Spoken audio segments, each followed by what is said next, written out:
Hey guys, what's up? Welcome back to ఈ రోజు నేను ఒక ఇంపార్టెంట్ టాపిక్తో మీ ముందున్నాను. నా పేరు చానియస్కే. మీరు కనుక నా వీడియోస్ని ఫస్ట్ టైం కనుక వాచ్ చేసినట్లయితే ఇమీడియట్గా సబ్స్క్రైబ్ చేయండి. అలాగే మరిన్ని వీడియోస్ కోసం చూస్తూనే ఉండండి. ఈ రోజు టాపిక్లో నేను SAPలో జాబ్ చేయటం అనేది ఈజీయా కష్టమా, అంటే SAP ఫంక్షనల్ కన్సల్టెంట్గా కానీ లేకపోతే టెక్నికల్ కన్సల్టెంట్గా కానీ అంటే ఎనీ మోడ్యూల్ SAPలో జాబ్ చేయటం ఈజీయా కష్టమా అనే దాని గురించి ఈరోజు నేను డిస్కస్ చేయబోతున్నాను. మీరు కనుక నా వీడియోస్ని ఫస్ట్ టైం కనుక వాచ్ చేసినట్లయితే ఇమీడియట్గా సబ్స్క్రైబ్ చేయండి. అలాగే మరిన్ని వీడియోస్ కోసం చూస్తూనే ఉండండి. అలాగే మీరు అడిగే ప్రతి క్వశ్చన్కి కూడా నేను ఆన్సర్ చేస్తూ ఉంటాను వీడియో రూపంలో. మీరు కమెంట్లో మీరు పెట్టండి, మీరు పలానా ఏరియాలో మీకు డౌట్ ఉంది అంటే డెఫినెట్గా దాని మీద మనం వీడియోస్ అనేది చేస్తూ ఉంటాం.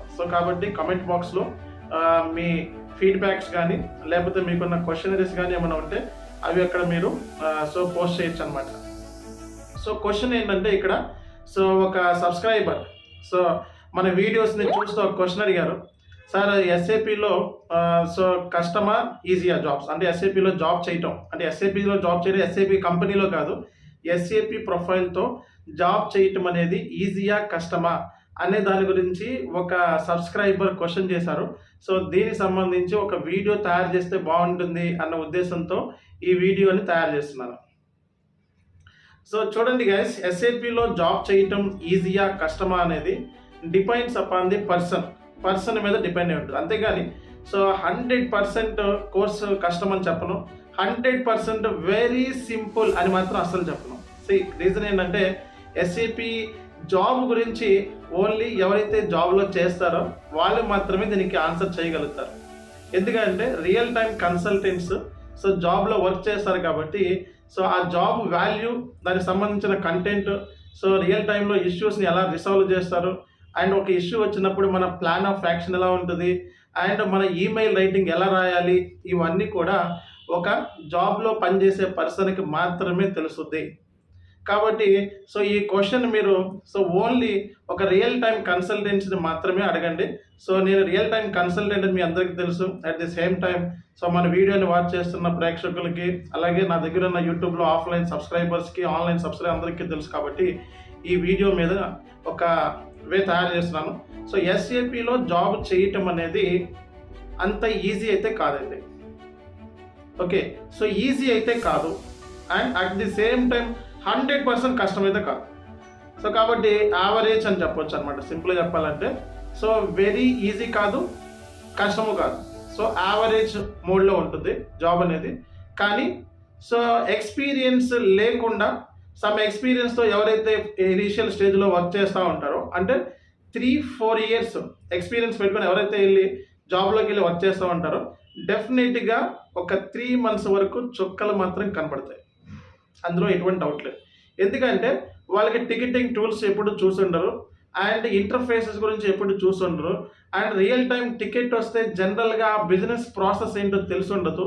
కాబట్టి ఈ ప్రాసెస్ తెలుసుకోవటము, అక్కడ మనకు ఉండే అట్మాస్ఫియర్, అంటే ఆ కలీగ్స్ కానీ లేకపోతే ఆ company atmosphere, at the same time ఆ కంపెనీకి సంబంధించిన పోర్టల్స్, ట్రైనింగ్ సెషన్స్, ఇవన్నీ మీటింగ్స్, ఇవన్నీ కూడా ఇనీషియల్ స్టేజ్లో ఉన్న వాళ్ళు ఎవరైనా సరే సఫర్ అవుతూ ఉంటారు. ఎక్స్పీరియన్స్ పెట్టుకొని వెళ్ళే వాళ్ళకి చెప్తున్నాను బేసిక్గా. అదే ఫ్రెషర్ అయితే ఓకే, నో ప్రాబ్లం. ఫ్రెషర్స్ అయితే ఈజీయా లేకపోతే కష్టమా అనేది ఎక్స్పెక్ట్ చేయాల్సిన అవసరం లేదు. బట్ ఎక్స్పీరియన్స్తో ఎవరైనా వెళ్తూ ఉంటారు వాళ్ళకి ఏంటంటే డెఫినెట్గా ఈ కోర్స్ అనేది ఇనీషియల్ స్టేజ్లో 100% కష్టంగానే ఉంటుంది. కాబట్టి ఈ కోర్స్ అనేది ఇనీషియల్ స్టేజ్లో కష్టంగానే ఉంటుంది. చేసే కొద్ది కూడా ఈ కోర్స్ అనేది ఈజీనెస్ అయితే కాదు. కొన్ని ఇష్యూస్ చాలా ఈజీగా అనిపిస్తాయి, కొన్ని ఇష్యూస్ అసలు రిసాల్వ్ కావు, ఎంత ట్రై చేసినా రిసాల్వ్ కావు, అండ్ కొన్ని ఇష్యూస్ అవుట్ ఆఫ్ స్కోప్. కాబట్టి SAPలో 10 ఇష్యూస్ వస్తే ఒక 8 ఇష్యూస్ రిసాల్వ్ చేసి 2 ఇష్యూస్ రిసాల్వ్ చేయకపోయినా అది ఎస్కలేట్ అయ్యే ఛాన్సెస్ ఉన్నాయి. కాబట్టి ఇక్కడ అన్ని ఇష్యూస్ రిసాల్వ్ చేసామన్నది కాకుండా ఏ ఒక్క ఇష్యూ మిగిలినా సరే అది ప్రాబ్లమాటిక్ అవ్వచ్చు. కాబట్టి ఇక్కడ ఆ ఒక్క ఇష్యూనే మన కెరియర్ని డిసైడ్ చేయొచ్చేమో చెప్పలేము. కాబట్టి SAPలో జాబ్ అనేది ఈజీ కాదు, కష్టం కాదు. ఇది ఒక IT కోర్సు. మీరు అందరూ కూడా గుర్తుపెట్టుకోవాల్సిన విషయం ఏంటంటే ఇది ఒక IT కోర్స్. ఐటీ కోర్స్ అంటే 100% ప్రెజర్ ఉంటుంది అండ్ సో టైం అనేది దొరకదు బేసిక్గా. సో ఈ కోర్స్ మీరు పిక్ చేసుకున్నట్లయితే ఇనీషియల్ స్టేజ్లో మీకు ఎటువంటి టైం దొరకదు. కాబట్టి మనమే టైంని క్రియేట్ చేసుకోవాలి. మన పర్సనల్ ఆస్పెక్ట్ సంబంధించి మన ఫ్యామిలీ కానివ్వండి, లేకపోతే మన పర్సనల్ నీడ్స్ కానివ్వండి, ఒక టైంని మనమే క్రియేట్ చేసుకోవాలి. కాబట్టి ఇనీషియల్ స్టేజ్లో ఎవరైనా ఈ కోర్సులో సఫర్ అవుతారు. ఆఫ్టర్ 3 years మీరు ఆఫ్టర్ 3 months కనుక ఒకే కంపెనీలో 100% మీరు వర్క్ చేసుకుంటూ ఏదో రకంగా సర్వైవ్ అయ్యారు అంటే సో ఈ ఎస్ఏపిలో స్టాండర్డ్ అయిపోతారు. వన్స్ ఎస్ఏపిలో ఫిట్ అయిన తర్వాత మళ్ళీ వేరే జాబ్స్కి ఇంకా చూసుకోవాలి, అందులో నో డౌట్.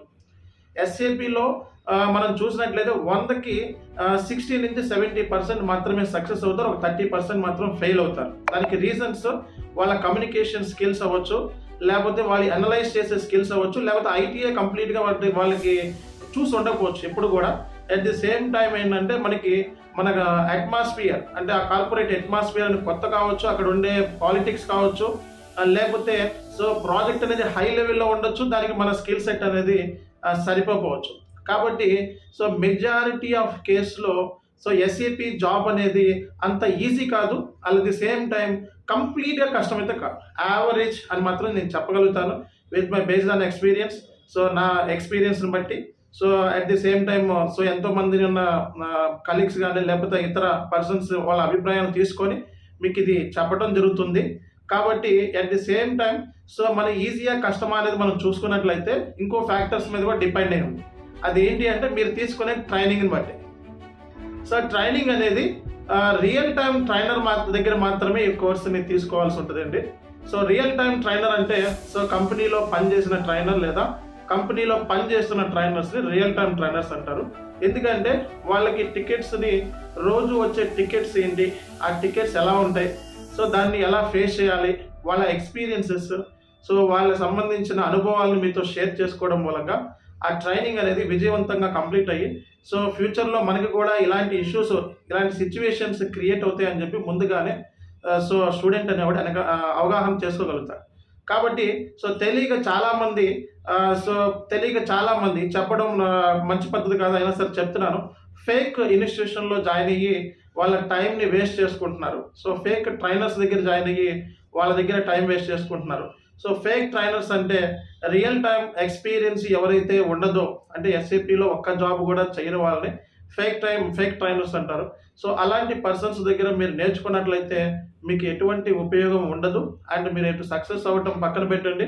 అండ్ ఎస్ఏపిలో వన్స్ కోర్సులో జాయిన్ అయిన తర్వాత లేకపోతే వన్స్ కోర్స్ పిక్ సక్సెస్ఫుల్గా కంప్లీట్ చేసామని అనుకుంటారు, బట్ జాబ్లోకి వెళ్తే సో ఆ ట్రైనింగ్ అనేది మీకు దేనికి ఉపయోగపడదు. At the same time job కొట్టడానికి కూడా ఆ స్కిల్ సెట్ అనేది సరిపోదు. సో కాబట్టి ప్రాపర్ ట్రైనింగ్ అనేది సో రియల్ టైంలో మనం బాగా పని చేయగలమా లేదా అనేది మనం తీసుకున్న ట్రైనింగ్ ఒకటి 50% ప్లే చేస్తే 50% మన దగ్గర ఉన్న స్టాండర్డ్, మన దగ్గర ఉన్న టాలెంట్, మన దగ్గర ఉన్న కమ్యూనికేషన్ స్కిల్స్, మన management skills, at the same time so మనం అక్కడికి వెళ్ళిన తర్వాత కలీగ్తో ఎంతసేపు ఎలా అయితే మనం మూమెంట్ అవుతామో సో వాళ్ళ దగ్గర నుంచి గ్యాదర్ చేసే ఇన్ఫర్మేషన్ అండ్ మీ ఎక్స్పీరియన్స్ని మీరు మేనేజ్ చేసే ఇన్ఫర్మేషన్ బట్టి మీరు రియల్ టైంలో సక్సెస్ అవుతారా ఫెయిల్యూర్ అవుతారా అనే దాని మీద డిపెండ్ అయి ఉంది. కాబట్టి సో రియల్ టైంలో సక్సెస్ అవ్వాలి అంటే సో ప్రాపర్ ట్రైనింగ్ అంటే రియల్ టైం ట్రైనర్ దగ్గర మీరు ట్రైనింగ్ తీసుకున్నట్లయితే ఒక 50% మాత్రం సెలెక్షన్ అవుతారు. ఆ తర్వాత ఒక 50% మన దగ్గర ఉన్న ఆల్రెడీ ఉన్న కమ్యూనికేషన్ స్కిల్స్, ఈమెయిల్ రైట్ చేయటం, అలాగే సో మన కలీగ్తో మనం ఉండే బిహేవియర్ని బట్టి మనం రిమైనింగ్ 50% సక్సెస్ అయ్యే ఛాన్సెస్ ఉంటాయి. సో కాబట్టి సో రియల్ టైంలో ఎస్ఏపి FICO లేదా ఎనీ ఫంక్షనల్ కన్సల్టెంట్ జాబ్ అయినా సరే, టెక్నికల్ కన్సల్టెంట్ జాబ్స్ అయినా సరే అంత ఈజీ కాదు, అట్ ది సేమ్ టైం కంప్లీట్గా అంత కష్టము కాదు. ఓకే, ఎందుకంటే ఐటీ అంటే 100% ప్రెజర్ ఉంటుంది. ఈ ప్రెజర్ని మనం తీసుకున్నందుకే ఆ ప్యాకేజ్ అని ఉంటుంది. కాబట్టి నువ్వు ప్యాకేజ్ని గెయిన్ చేయాలంటే 100% నువ్వు వర్క్ చేయాల్సిందే, 100% మనం అనుకున్న టైంని మనం దాని మీద పెట్టాల్సిందే. అండ్ రోజుకి మనం కనీసం ఇనిషియల్ స్టేజ్లో ఒక 3 months వరకు ఒక 15 to 16 hours మనం కూర్చున్నట్లయితే, ఈవెన్ 9 hours కంపెనీలో పనిచేయాల్సిందే, కానీ 15 to 16 hours నువ్వు కూర్చోవాలి. సో అది ఇనిషియల్ స్టేజ్ ఏంటంటే లెర్నింగ్ అనేది చాలా ఇంపార్టెంట్. సో మనం వేరే వాళ్ళ ట్రైనర్స్, వేరే వాళ్ళ కన్సల్టెంట్స్తో మనం కంపేర్ చేసుకోకుండా మీరు ఒక రియల్ టైంలో ఒక ట్రైనీ అనుకొని ఫీల్ అవ్వండి, 100% సెలెక్షన్ అవుతారు. సో ఫస్ట్ 1 year జాబ్ కొంచెం అటు ఇటు ఇబ్బంది అని అనిపించినా సరే ఆ తర్వాత నుంచి మెల్లమెల్లగా రానున్న రోజుల్లో కొంచెం నీలో స్టాండర్డ్ పెరుగుతుంది, ఆ ఎఫిషియన్సీ పెరుగుతుంది, ఆ పొటెన్షియల్ పెరుగుతుంది. డెఫినెట్గా నువ్వు సక్సెస్ అవుతావు అండి, అందులో ఎటువంటి ప్రాబ్లం లేదు. కిట్ అయిపోకండి, పారిపోకండి. సక్సెస్ అవ్వాలి అంటే ఒకటే మంత్రం, హార్డ్ వర్క్ చేయండి. హార్డ్ వర్క్ ఎలా ఉండాలి అంటే రోజుకి 10 నుంచి 15 గంటలు కూర్చోండి. మీరు అనుకున్న ప్యాకేజ్ రాకపోతే నా ఇన్స్టిట్యూషన్ రండి, నేను ఎలా రప్పించాలో నేను చెప్తాను. So thank you so much. ఈ వీడియో అందరికీ హెల్ప్ అవుతుంది. సో పాటించండి, డెఫినెట్గా సక్సెస్ అవుతారు. This is Chanu signing of.